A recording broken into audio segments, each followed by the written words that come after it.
Welcome back to Disturbing Curiosity, the place where we dive deep into the darkest corners of human nature. In tonight's inaugural episode of Most Disturbed, we're going to unravel the chilling tales of some of the most notorious serial killers from around the globe. So, if this is where your curiosity led you, let me know in the comments and make sure to subscribe, hit the bell, and join me on this trip and the next disturbing exploration. Let's begin our descent into the first episode of Most Disturbed.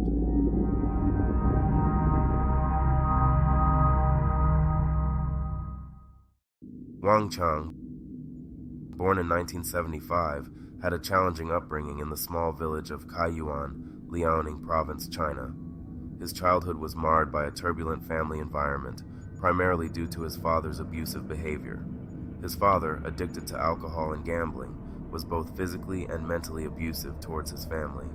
This abusive and unstable home life denied Wang the opportunity for a formal education, as his father did not allow him to attend school. The severity of the abuse eventually led Wang to leave home, resulting in him living on the streets. This difficult start in life set the stage for the troubling path that Wang would eventually follow. Wang's crimes spanned from 1999 to 2003, during which he was responsible for the murder of 45 people and several rapes across 4 provinces in China. His victims were mostly women and girls, whom he targeted in rural areas. The brutality and frequency of his crimes placed him among the most notorious serial killers in Chinese history. He was finally captured in 2003, and his arrest brought to light the horrifying extent of his actions. The investigation revealed a pattern of extreme violence and lack of remorse, characteristics often associated with psychopathic behavior. In 2005, Wang Chang faced trial for his crimes. Given the severity and notoriety of his actions, his trial was a major event. He was found guilty of all charges and was sentenced to death. The Chinese legal system, known for its harsh penalties in cases of serious crimes, deemed the death penalty appropriate for the magnitude of Wang's offenses. His execution was carried out swiftly after the trial, bringing an end to a disturbing chapter of criminal activity in the country. Wang Chang's case remains a stark reminder of the dangers posed by serial offenders and the importance of robust law enforcement strategies in preventing and addressing such extreme criminal behavior.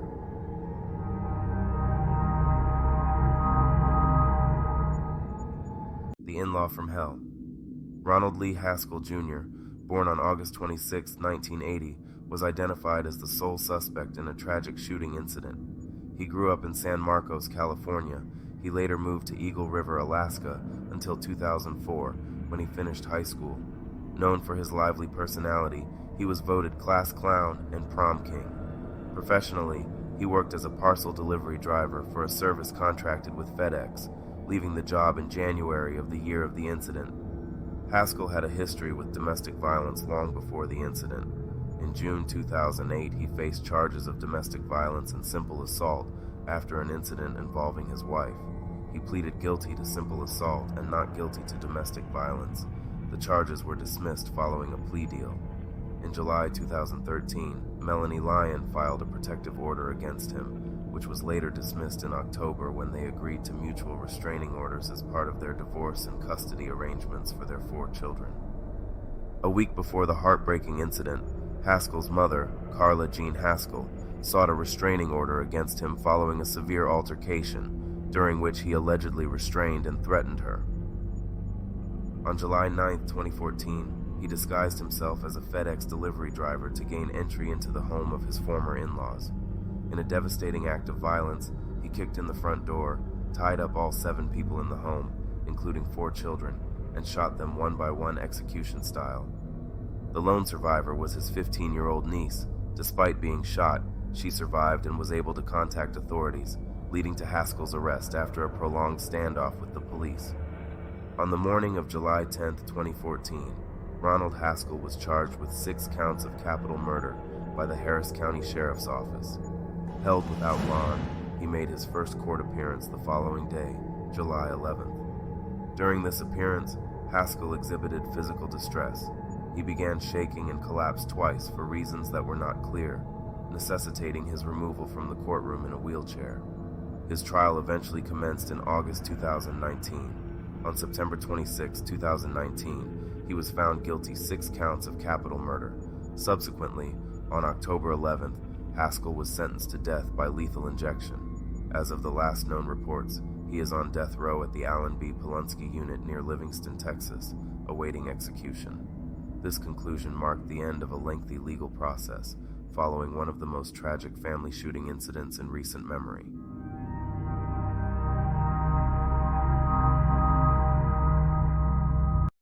Dr. Death.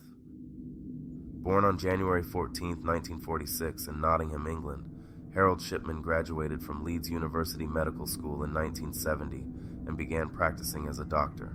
Began his medical career at Pontefract General Infirmary in Pontefract, West Riding of Yorkshire. In 1974, he took up a position as a general practitioner at the Abraham Ormerod Medical Center in Todmorden. A year later, in 1975, Shipman faced legal trouble when he was caught forging prescriptions of pethidine for personal use. Subsequently, he was fined $600 and underwent a brief period of treatment at a drug rehabilitation clinic in York. This early incident in his career was a significant deviation from ethical medical practice, but it did not immediately lead to a wider scrutiny of his professional conduct. Shipman's modus operandi involved administering lethal doses of diamorphine to his patients, subsequently forging their wills and altering medical records to conceal his crimes. His victims were predominantly elderly women, but the scope of his crimes was not limited to any specific demographic.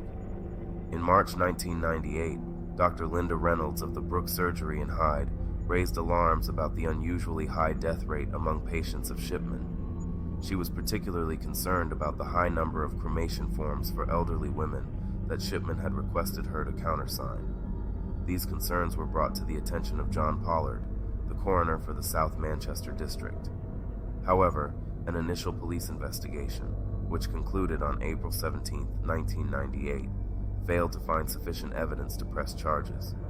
This investigation was later criticized by the Shipman Inquiry for being conducted by inexperienced officers, tragically allowing Shipman to continue his criminal activities. In August 1998, a local taxi driver, John Shaw, reported to the police his suspicions that Shipman was involved in the deaths of 21 of his patients. Shaw had observed that many elderly individuals he transported to the hospital, who appeared to be in good health, died under Shipman's care. Shipman's final victim was Kathleen Grundy, a former mayor of Hyde, found dead on June 24, 1998. Shipman was the last person to see her alive and recorded her death as due to old age. However, Grundy's daughter, Woodruff, grew suspicious when a new will surfaced, allegedly from her mother, but this will was leaving $386,000 to Shipman and excluded her daughter and grandchildren. This led Woodruff to approach the police, leading to an investigation. Upon exhumation, Grundy's body was found to contain traces of diamorphine. Shipman attempted to justify this by claiming Grundy was an addict, a claim he supported with entries in his computerized medical journal. However, police investigations revealed these entries were made posthumously. This discovery was pivotal in unraveling Shipman's long history of crimes. Shipman's trial began in October 1999. He was charged with the murders of 15 patients, although the evidence presented at the trial suggested a far greater number of victims. The prosecution's case was built around various types of evidence, including forensic analysis of the victim's remains, Shipman's medical records, and patterns in his behavior and practices. In January 2000, Shipman was found guilty on 15 counts of murder and 1 count of forgery. He was sentenced to life imprisonment without the possibility of parole, with the judge recommending that he never be released. Although justice had been served, Shipman was already one of Britain's most notorious serial killers. The total number of his victims is not precisely known, but the Shipman Inquiry, a significant investigation into his crimes, concluded that he had killed at least 215 patients over a 23-year period. Some estimates suggest the number could be as high as 250, making him one of the most prolific serial killers in history.